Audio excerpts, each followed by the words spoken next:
Fernando Araujo lives a decent life as an artist and a judo instructor. However, he's not satisfied and thinks that he's still on the lookout for his calling. One night, on his way back home, he stops for a smoke as it rains heavily. After Fernando is done, he discards the cigarette, which slowly drifts away and falls into a sewer near the bank of Rio.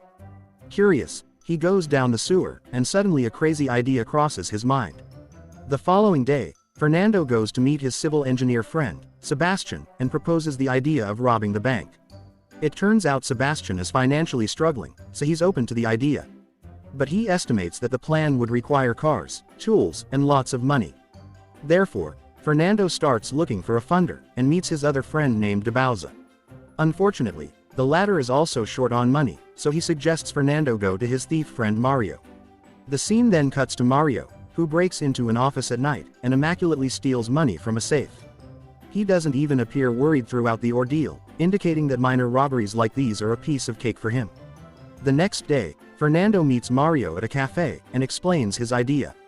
The master thief is initially disinterested, but Fernando convinces him by saying that if they pull off the heist, he would never have to steal again. Fernando then drives him to the same location, and lowers a measuring tape inside the manhole right outside the bank. He also takes Mario down to the sewers to find the bottom of the tape. After some calculation, Fernando announces that they are 18 meters away from becoming millionaires. In the next scene, Fernando, Mario and Debauza gather to discuss the heist further. They plan to dig a tunnel into the bank, but all of the rooms inside have motion sensors. However, Fernando says that motions don't detect movements, they only identify changes in temperature.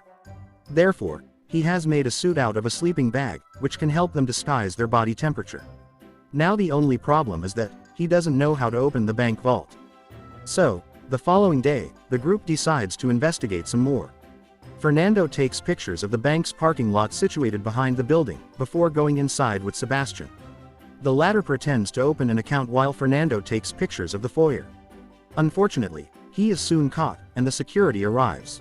Fernando quickly tries to leave, but the security apprehends him, and escorts him to the basement for questioning. Surprisingly, this was all part of the plan. Fernando uses this opportunity to closely observe the safe deposit box room. Meanwhile, the security check all of his belongings, including the camera, but they do not find any evidence, and reluctantly let him go.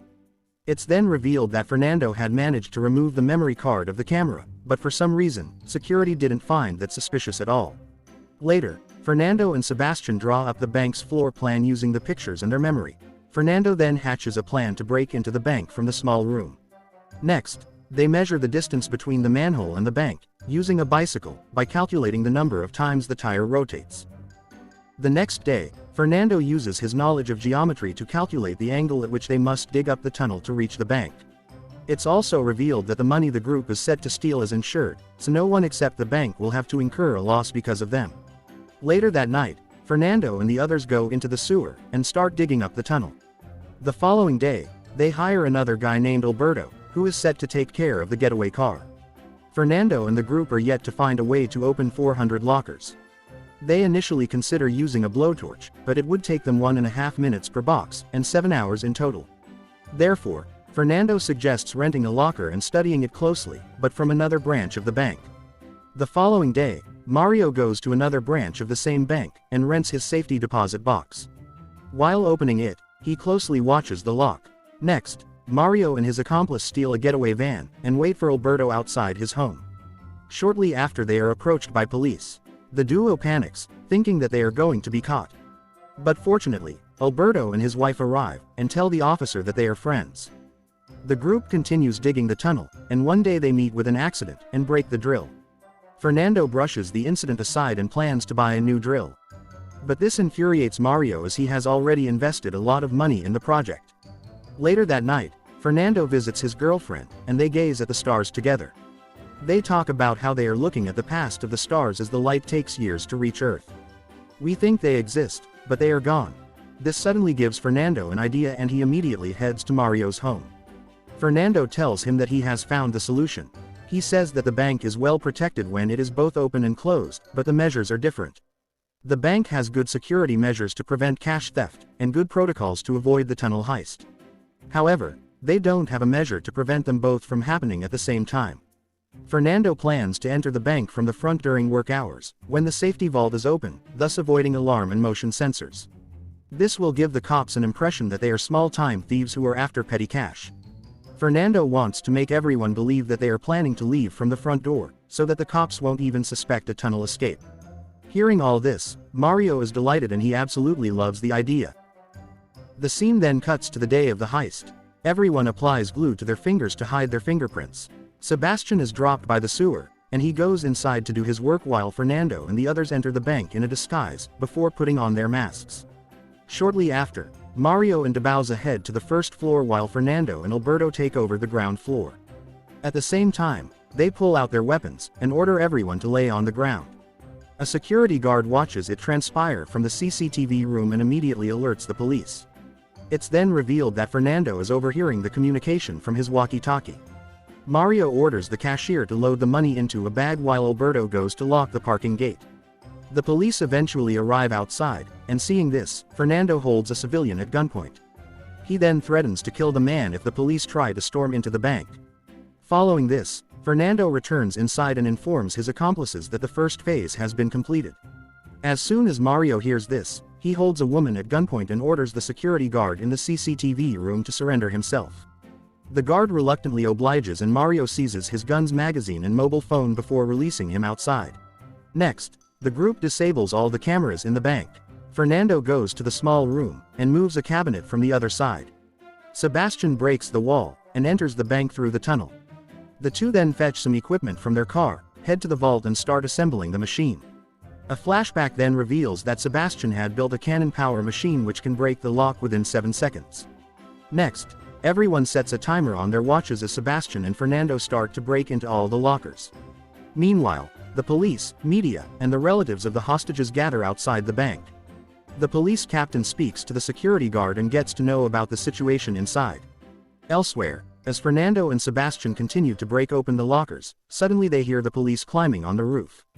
Mario then gets the captain's call on the guard's phone, which he had taken earlier. A flashback reveals that Fernando had also prepared for this scenario. He made Mario practice the art of negotiation. In the present, Mario speaks to the captain and orders him to remove all the forces from the terrace, threatening to kill the civilians. The captain obliges, but he covertly sends 2 snipers on the neighboring building. He then asks Mario about his demands, and the latter tells him that he wants to speak to the district attorney. The captain agrees to fulfill his demand, and requests 1 hour of time from him. Meanwhile, Fernando and Sebastian have already unlocked a lot of lockers, recovering tons of cash, gold, and other precious ornaments. Outside, the police assess the situation. There are only 2 ways to enter the bank, from the main gate and the parking lot. However, they do not know anything about the location of the hostages. They also conclude that it is simply an attempted robbery. After a while, the captain again gets on a call with Mario, and asks him to surrender. He says that the burglars haven't hurt anyone yet, so they will get away with a light sentence. The captain also offers to find him a lawyer. In response, Mario says that he will discuss it with his accomplices. All this while Fernando and Sebastian break into more lockers, while the police wait outside helplessly. Just then, an old hostage's phone starts to ring, and it's revealed that it's her birthday today. Mario then wishes her a happy birthday, while Dabauza takes a chocolate from another hostage and gives it to her. The snipers watch them celebrate the woman's birthday, and relay the information back to the captain, surprising him. Meanwhile, Mario sets the woman free as a birthday present, and because her name was Peach. He then leaves against a window, and tells the captain that he has spent 15 years in prison, and that he will only surrender if the DA assures him that he will get a light sentence. Upon hearing this, the captain orders the sniper to hold back, and Mario gets away from the window. It's then revealed that he was actually testing if the police would shoot him. Soon, the DA arrives and speaks with Mario. Surprisingly, the latter starts hurling abuses at the DA, and refuses to talk with him. Mario then demands to speak with his lawyer instead. However, when the captain asks for the lawyer's number, Mario gives him the phone number of a hostage. He then changes his phone, and speaks to the DA as his fake lawyer. In this way, he buys his burglar friends some more time. Next, Mario holds up all the hostages on the first floor while Fernando and others finally start transporting their loot through the tunnel. Mario then switches off his mobile phone, and this makes the captain doubt if he is really serious about surrendering. Just then, he notices the manhole, and figures out that the burglars have found an alternate way to escape. Meanwhile, after loading the loot on the boats, Fernando leaves all the weapons in the vault for the police. A flashback then reveals that all the weapons are actually children's toys, because Fernando didn't want to hurt any civilians. Finally, Mario leaves the hostages on the first floor and joins Fernando in the small room. As soon as he does so, all the scared hostages pick up their phones and call their relatives outside. The captain also sends a troop into the sewer, while another one storms into the bank from the front. Fernando and Mario quickly clear all the evidence of the tunnel and join the others in the boat. Another flashback reveals that Fernando had also anticipated the police finding out about the sewer. Therefore, they had already built a dam to increase the water level, which would allow them to go in the opposite direction on a motorboat. Elsewhere, the captain reaches the small room, and eventually the tunnel opening where a bomb is blocking the entrance. However, he soon learns that the bomb, along with the weapons, is fake. Unfortunately for the captain, it's too late as the thieves have already managed to escape. Meanwhile, Fernando and the group flee the scene in their getaway vehicle, and destroy all their gears. They then head to Alberto's house, and divide the loot equally amongst themselves. Several months have now passed. The group appears to be enjoying their best lives. However, one day, Alberto's wife catches him cheating on her. This infuriates her so much that she reports him to the police, exposing him as one of the thieves in the bank heist. As a result, one by one, all of the thieves are arrested.